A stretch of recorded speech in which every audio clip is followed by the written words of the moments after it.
Every day, routine choices lead us down certain paths. A quick errand, a drive home from work, ordinary moments that rarely warrant a second thought, until one fateful day when the unthinkable happens, shattering lives forever. This is the tragic true story of Casey Goodson Jr. On the morning of December 4th, 2020, the 23-year-old Casey had just finished a dentist appointment in Columbus, Ohio. Like any other day, he picked up some Subway sandwiches for lunch on his way home. But Casey would never make it through his own front door that afternoon. Just feet away from the entrance to his family's house, gunshots rang out. Casey was struck repeatedly in the back by a barrage of bullets fired by a law enforcement officer. He crumpled to the ground in front of his horrified loved ones, the sandwiches tumbling beside him. In those fateful final moments, a family's life was shattered. Casey's grandmother Sharon had been inside, preparing lunch for her grandchildren when she heard the thunderous pops from the kitchen. She watched helplessly as her beloved grandson fell bleeding in the doorway. His mother Tamila raced home from work, arriving to find a scene of unimaginable horror. Her son dying on the kitchen tiles. 4 young children, including Casey's baby niece and nephew, had witnessed the brutal slaying at point-blank range. As stunned relatives scrambled to gather the traumatized kids and call 911, Casey's 17-year-old sister Jana could only stare at her big brother drawing his final breaths, 6 bullets ripping through his body. In the blur of shock and grief, one thing became clear. Casey had been killed by a sheriff's deputy who claimed he posed a threat. But how? And why? The heartbreaking puzzle grew even more baffling as the initial facts trickled out. The deputy's name was Jason Meade, a 17-year veteran officer. He was part of the elite U.S. Marshals task force tracking a wanted fugitive nearby. According to Meade's official statement, he encountered Casey brandishing a gun and behaving erratically while making a turn at a nearby intersection. When Casey refused commands to drop his weapon, Meade stated he was forced to pursue him back to his family's home. At the front door, the deputy claimed Casey then turned and aimed his gun directly at him, forcing Meade to unleash his own high-powered rifle set to fully automatic mode to neutralize the threat. An open and shut case of self-defense? Or a falsified justification for excessive lethal force? That was the seismic question igniting outrage and protests in the community. As investigators untangled the murky details, shocking revelations began emerging about Deputy Meade. Body camera footage from the scene did not exist, as neither Meade nor his partner activated their body cams in violation of protocols.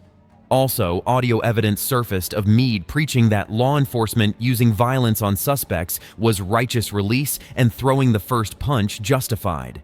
Despite his Marine training, Deputy Meade had been reprimanded multiple times for irresponsible firearm discharges over his career. Meade himself was a born-again Christian preacher who viewed policing through a religious fundamentalist lens. To him, God sanctioned the use of aggressive force against those deserving punishment, and deadly shootings were to be celebrated as acts of divine will. But what did the evidence actually show? Prosecutors would argue while Meade indeed encountered Casey at an intersection earlier, the young man was simply singing along to music in his car, not waving a gun around. Casey was a loving father, working hard to support his family, and with no criminal record whatsoever. When he arrived home, he simply got out of his car with his sandwiches and went to enter the house, unaware the deputy had pursued him without any clear justification or identifying himself as police. Casey was shot down while completely unaware he was even being viewed as a threat. For his part, Meade maintained he gave multiple clear commands that were ignored before resorting to lethal force as Casey appeared to point an object at him. The case dragged on for years through the legal system and dueling narratives, culminating in a dramatic trial. Testimony was given by eyewitnesses, including a heating worker who contradicted Meade's claim Casey brandished a weapon at the intersection. Body cam footage from responding officers showed the gruesome scene, with Casey's body prone on the floor, a handgun he legally owned for protection under his lifeless form. He had been killed by a precision strike from Meade's automatic rifle at near point-blank range. Finally, after weeks of evidence and testimonies, the jury grappled with the question: was it a justifiable response to a perceived threat or an inexcusable overreaction?